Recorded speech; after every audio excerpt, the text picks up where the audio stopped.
Hi everyone, another installment, I think number 8 in the bedroom, bathroom makeover, Reno, whatever you want to call it. Been doing a bit, but like I mentioned in a couple of other videos, the wet plaster's taking a long time to dry, so I can't sand it. So I've got to try and find other things to do in between.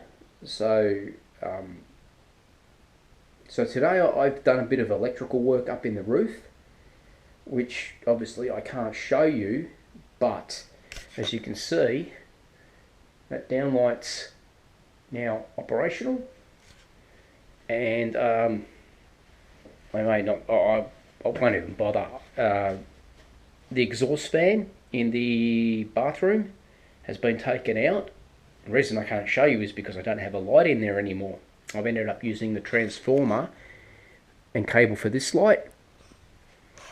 So, but the power wire is still there, which will run the 3-in-1 heater, light, exhaust fan when that finally gets installed. So we still have power going there. I need to draw up the wall the switch for the fan and the switch for the light. I'm going to run some new cable, but I need that as a reference. So what I had to do in order to access the cables is I had to break away some of the tiles in the shower area on the wall, which I wasn't planning on starting to do yet, but in order to get to the wires I had to do that, and I had to remove some architrave as well from the door frame. But I've exposed all the wiring now, and I know where it all runs, so that's a goal. With this PowerPoint, I've run the cable from the back of this, so it's all wired into the back of this now, up into the roof, along here. And where the cable came up the wall here, where the junction box was, and ran up into the roof, I've found that in the roof. And I'm going to put a junction box in up there, right up in that corner. But unfortunately today, my torch that I was using up there went flat. I thought it was charged, but it wasn't. Went flat, and obviously when I'm working on electricity, I've got to have all the power turned off. So my big light, my big work site light that's installed in the roof, which is about like 10,000 watts. It lights up a football ground. It's incredible. Obviously I can't run that because the power's turned off. So I was trying to do everything by the light of my mobile phone. So I ended up having to keep it to a minimum. I made sure I got power to this light here tonight, and left everything else, but everything else is laid out ready to connect tomorrow. So what else? Oh, I wired the back of this one in, so that's done now. This is the plaster work, second coat. So obviously nothing's sanded yet. As you can see, it's still shrinking, so it's getting sucked into the holes in that reinforcement strip. On both sides, obviously. You can see, I don't know whether you can see, but here, along here, it's still fairly wet. It's damp. So that was put on yesterday morning. So Friday morning. It's now Saturday evening, and it's still not dry. So I'm just waiting. You can see here, nothing's been sanded. I could sand this, but whilst ever this is wet, I don't want to make mess and then have to clean it up, and then tomorrow go back and make more mess and clean it up. So I'll leave everything for the one day, and we'll have one big sanding day. We'll do all the roof up there. I cleaned it up a little bit more in this corner here. I had a little low in the corner, so I added a little bit more plaster to there, but that is actually just about dried. Very surprising. But yeah, the cornice.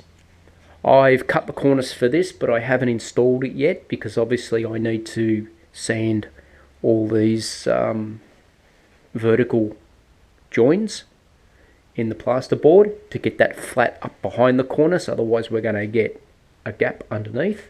But that's just held up there with some little nails at the moment, but it's the right size. I cut it right the first time. I'm terrible at doing these cornice cuts. So once I get a chance to sand that, I can then glue that in, and that will finish off that side. Obviously up here can't be done because I need to take out all this plasterboard on this wall when that window gets pulled out, and when I replaster this entire wall, I'll cut the plasterboard level with the bottom of the cornice there, so I don't have to replace that as well. Pretty much like what I normally do. And what I'll do is I've got a piece to go in there, so I'll just join that. What else? Yeah, the cornice above the wardrobe is now in. So again, I haven't done any sanding on that. That got stuck in yesterday. I've given it a good day to dry. I've just removed the support nails that were holding it in place, but everything's come up really good. There's no gaps, there's nothing. The corner's fairly sharp, nice and sharp on the corner. The little imperfection I had in the corner there that I said a couple of videos back I would fix and blend in and you'd never know the difference. I filled that as well, so that's ready to be sculpted and yeah, finalized. And it's the same with that one there too, in that corner, because I'm joining to older cornice, which is imperial, and then this stuff here's metric. There's a slight variation in that corner as well, but I will blend that to suit. So yeah, there's, except for the corners, there's really no sanding work that I need to do around the top or bottom of the cornice. There's a couple of little bits of plaster that got stuck to the plasterboard there, so I'll just go over that with the sanding block and get it smooth. But the front of this wardrobe now and the side is pretty much ready for a coat of undercoat. And so I can seal all that up and get that at least looking uniformed and not looking like a work in progress. And yeah, these architraves, like I was saying, I can't really fit these up because they're sitting on the carpet at the moment. You can see here. This is a perfect example. I should have showed you this before. You can usually see, on this you can see usually how low the architrave sits below the carpet. So it's not 30mm like I said it was. You're probably looking at about, I don't know, 15, maybe 15mm there.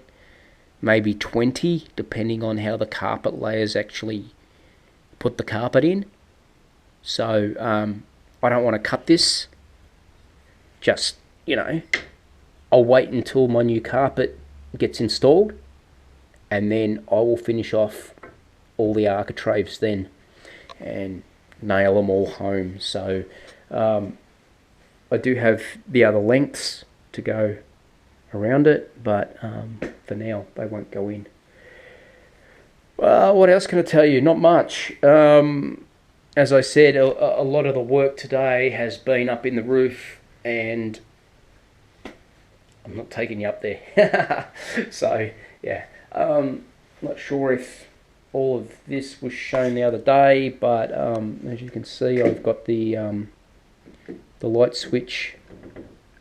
Bit of plaster dust there. Got the light switch coming out through this hole, and I've got the ceiling fan switch coming out through this hole. So what I will do is disconnect these cables from here and wire into the back of this switch and eliminate this switch altogether, and then I will be able to mount this into the wall, and that will be it. So we'll have our 3 plugs, as I said we would have, double power point, aerial antenna connection, and one control panel for the lights and the ceiling fan.